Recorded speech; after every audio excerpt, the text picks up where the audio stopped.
Dear student, आज हम class 11th chemistry का पहला chapter some basic concept of chemistry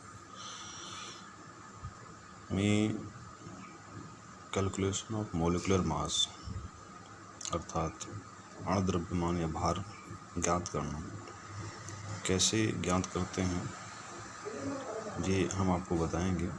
तो जैसा आप देख रहे हैं ये फर्स्ट चैप्टर आपका है। इसमें टॉपिक आपका है calculation of molecular mass, means Hindi में आप इसे कह सकते हैं अणुभार ज्ञात करना।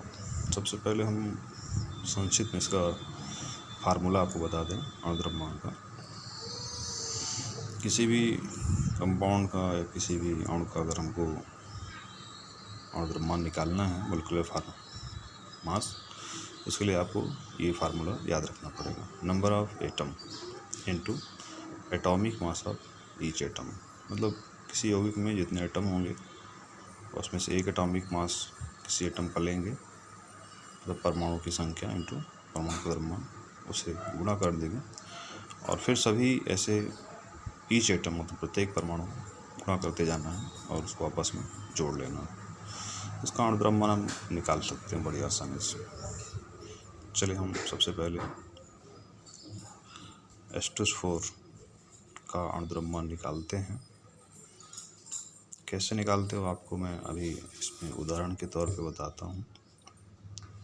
देखिए यहाँ पे आपके पास सूत्र है H2SO4, इसमें नंबर ऑफ एटम हाइड्रोजन जिसकी संख्या 2 है, सल्फर 1 और ऑक्सीजन 4। तो नंबर ऑफ एटम हम लिखते जाएंगे और उसके एटॉमिक मास मतलब उसके द्रव्यमान से मल्टीप्लाई करते जाएंगे। सबसे पहले यहाँ पे हम लिख लेते हैं number of atom of hydrogen 2 into, और हाइड्रोजन का जो एटॉमिक मास होता है वो 1 होता है। ये हो गया number of atom into atomic mass. फिर उसको प्लस कर लें। फिर सल्फर संख्या 1 है तो 1 इंटू इसका एटॉमिक मास होता है 32 प्लस, फिर अगला एलिमेंट आपका है ऑक्सीजन, संख्या इसकी है 4 इंटू, और उसका एटॉमिक मास जो होता है 16। इस तरह से आप इसको मल्टीप्लाई कर दिए, 2 1 जा 2 प्लस 31 जा 32 प्लस 16 4 जो 64 इक्वल टू, ये आ गया आपका 98 ग्राम। इस तरह से H2SO4 का टोटल जो मोलिकुलर मास निकला ये हो गया उसका 98 ग्राम। अब चलिए हम बात करते हैं इसी तरह से K2SO4 की, उसमें भी इसी प्रकार से करना है। तो K2 नंबर ऑफ एटम कितने हैं 2 इंटू, और पोटेशियम जिसका एटॉमिक मास जो है 39 होता है, प्लस सल्फर सिंगल है तो 32 लिख दें, प्लस ऑक्सीजन एंड 60 इंटू 4 2, यहाँ पे आपका हो गया, उसको मल्टीप्लाई कर दें तो आ गया आपका 78 प्लस 32 प्लस 64, सबका सम अप कर दें तो आ गया ये आपका 174। तो इस तरह से K2SO4 मीन्स पोटेशियम सल्फेट इसको बोलते हैं, इसका एटॉमिक मास आएगा 1274 आ गया। NH की बात करें, सोडियम हाइड्रोक्साइड, ये आपके पास तीसरा एग्जांपल है। सोडियम नंबर ऑफ एटम 1 है और ऑक्सीजन और हाइड्रोजन 3 एलिमेंट हैं। तो सोडियम अकेले हैं, आप इसे 1 इंटू 23 प्लस ऑक्सीजन भी अकेले तो 1 इंटू 16 प्लस 1 इंटू 1, मतलब 23 प्लस 16 प्लस 1 बराबर 14 ग्राम। ठीक है, इस तरह से आप इसको निकाल सकते हैं। जैसे sodium phosphate number of atom sodium यहाँ 3 है, 23 इंटू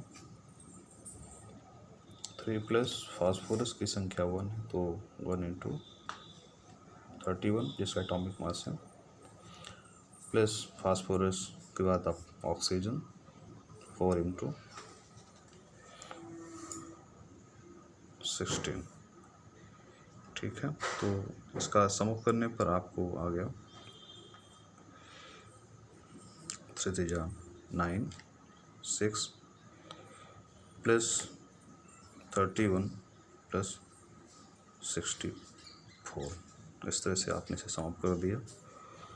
तो 4 प्लस 1 5 14 और आपका 7 3 9 और 6 से प्लस कर दिया 15 16।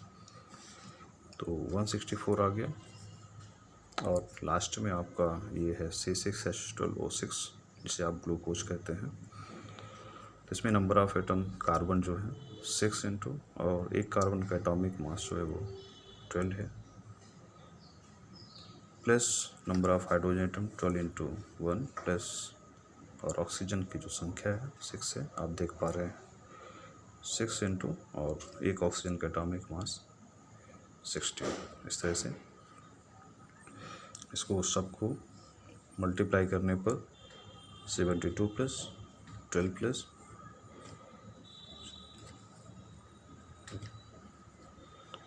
तो ये टोटल आ जाएगा आपका 180 ग्राम्स। इस तरह से कार्बन, हाइड्रोजन और ऑक्सीजन के मास का सम अप करने पर 180 ग्राम्स आपका आ गया। तो डियर स्टूडेंट, आप इस तरह से किसी भी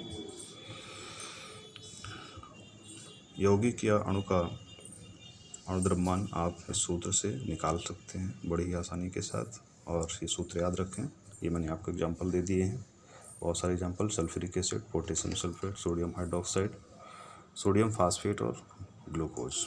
इस तरीके से आपको निकालना है।